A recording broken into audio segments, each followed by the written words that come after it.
আজকে আপনাদেরকে দেখাবো বাসায় কিভাবে তৈরি করে ফেললাম একদম সিম্পল পদ্ধতিতে পারফেক্ট একটি অ্যালোভেরা জেল। আসসালামু আলাইকুম, আমার নাম তানভীর। আর আপনারা জানেন আমরা কাজ করি একটি অর্গানিক হেয়ার অয়েল নিয়ে।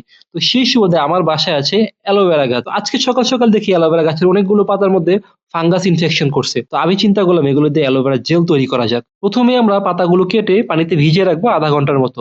এর কারণে অ্যালোভেরার ভিতরে যে টক্সিন থাকে সেটা পানির মধ্যে বের হয়ে যাবে এবং আমাদের স্কিনে কোনো ক্ষতি করবে না। ওকে, এবার আমরা নিয়ে নিব আমাদের আরো কিছু প্রয়োজনীয় জিনিসপত্র। জেলটি তৈরি করার জন্য আমাদের লাগবে গ্লিসারিন, জেনথান গাম এবং ভালো কোয়ালিটির একটা প্রিজারভেটিভ। একে একে প্রত্যেকটা অ্যালোভেরা আমরা এভাবে ছুলে নিব।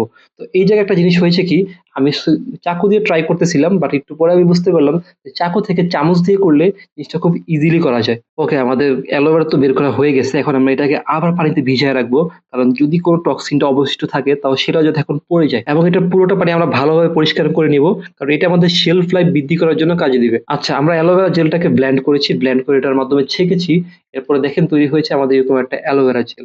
তো প্রসেস গুলো দেখাতে পারিনি, কারণ এক হাতে কাজ করলে এত কিছু শুট করা যায় না। আচ্ছা, বোতল সহ আমাদের টোটাল হয়েছে 271 গ্রাম, যার মধ্যে আমাদের বোতলের ওজন আছে 27 গ্রাম। তো এটা মাইনাস করে বাকি যেটা থাকবে সেটা আমরা চ্যাট জিপিটির মাধ্যমে ক্যালকুলেট করব যে এটার সাথে আদার ইনগ্রেডিয়েন্ট গুলো কতটুকু পরিমাণ অ্যাড হবে। এখন আমরা একে একে সবকিছু পরিমাণ মতো নিয়ে নিব। যে আমরা ফার্স্টে নিয়ে নিচ্ছি গ্লিসারিন, এবং এরপরে আমরা নেব জেনথাম গাম, এবং এটাকে ভালোভাবে ডাইলুট করতে হবে গ্লিসারিনের মধ্যে। এটাকে এখন অ্যালোভেরার মধ্যে সুন্দরভাবে মিশিয়ে নিতে হবে। আপনারা দেখতেছেন আমরা এখন ভালোভাবে মিশিয়ে নিচ্ছি।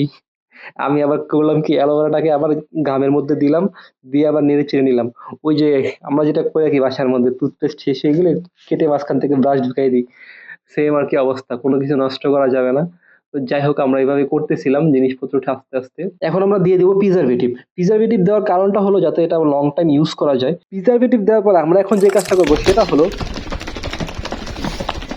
এরকম ঝাঁকির মাধ্যমে আমাদের তৈরি হয়ে গেল একদম পারফেক্ট একটি অ্যালোভেরা জেল। দেখেন কি ক্রিমি হয়েছে অ্যালোভেরা জেলটি, এবং এটা আমি আগামী 3 থেকে 6 মাস পর্যন্ত এমনিতে ইউজ করতে পারবো।